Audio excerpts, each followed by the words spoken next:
Now, FOX54 Top Teacher, sponsored by Calhoun Community College.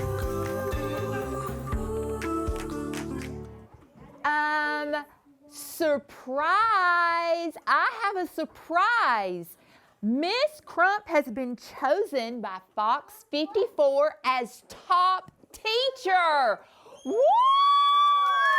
Yay, Miss Crump! Congratulations. Here is a certificate. And we're so proud of you, aren't we, guys? Let's give her a round of applause. Yay! Last name, can you spell it for me, please? Okay, my first name is Perla, P-E-R-L-A, Crump, C-R-U-M-P. Excellent. And what's your title here at Geraldine? I am a kindergarten teacher at Geraldine. Wow, kindergarten. And how long have you been here? I was hired last October. Yes, and from what I hear, you had to do some work simultaneously, not only here, but at school. That is right. I was still in college trying to complete my college work while I was also teaching, took the kindergarten position in October. Wow. And what were you studying at, was it Athens State? Yes, ma'am. I was at Athens State. I was studying for elementary education, and so I was pumped to be the new kindergarten teacher. That's so good. First of all, what made you want to go into education?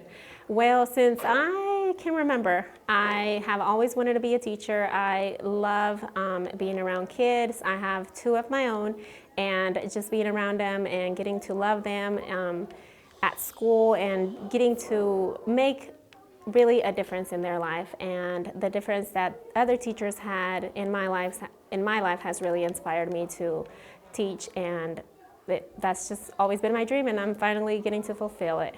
Wow, quite a sacrifice. Now, are you from Athens or from this area? Because that's quite a drive coming from Athens to Yes. County. I actually live in Albertville, but since I was working for the county previously as the county translator, then I found a place here at Geraldine, and so I just grew fond to the teachers and to the students, and so this was my top pick, and I'm here now.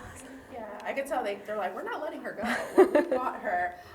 Speaking of which, you mentioned being a translator, being bilingual, and how much of a community is well, there's already community, but just that bond, just that much more tighter because of the ability to translate and speak with folks who are still learning, you know, but you're kind of like that conduit to help them learn English. And, yeah, talk about that a little bit. Yes, ma'am. Well, since I was a county translator, I was able to travel to different schools, and just being able to help my colleagues around here when we don't have our translator that's for the county here at school. They come to me and they give me their parent notes or parent messages that they receive that may be in Spanish, and I just translate them for them.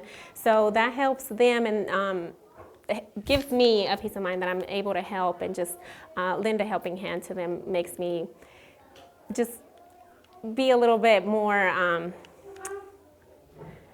I don't know, just more joyous about what I'm doing here. And also, even with children, when they experience something with their child not being able to understand what they're telling them, then they come to me as well, and I'm able to translate for them, and that really helps the kids. It brightens up their day knowing that someone is able to understand them and someone can help them. That's really good. A couple more questions, and I promise I'll let you go. Okay.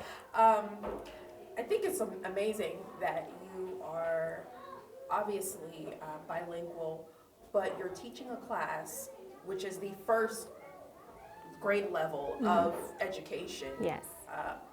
With the exception of pre-K. Yes. But kindergarten, they're starting very, very early. How important is that they learn it really early?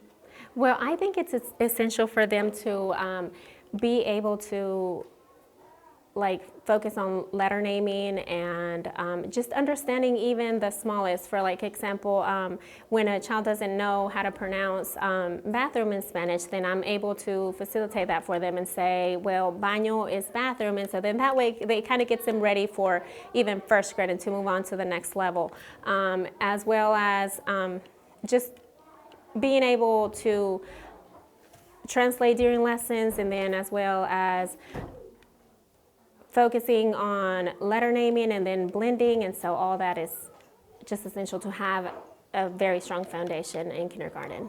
That's good. Strong foundation in kindergarten. Yes. And part of that also includes keeping them engaged, I'm sure. You know, That they're is still right. the little, so Yes. their attention span, you got to kind of keep up with them. Yes. What are some of the fun things that you do in the class to make sure that they are engaged?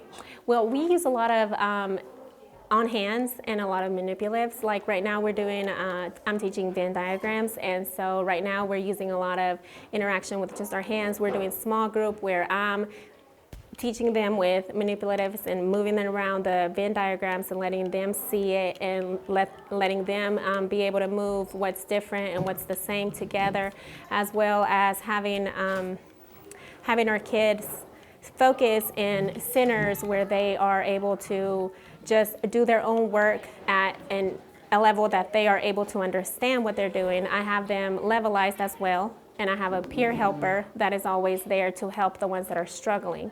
So it's not always something that's in their level for the higher ones, but it's really helping the ones that have not reached that foundation and that are still struggling and learning how to count. Just one-to-one correspondence. So it's a lot of just them being able to do what's going on in the centers, and then letting me or allowing me to stay focused with the 5 that I have at my center.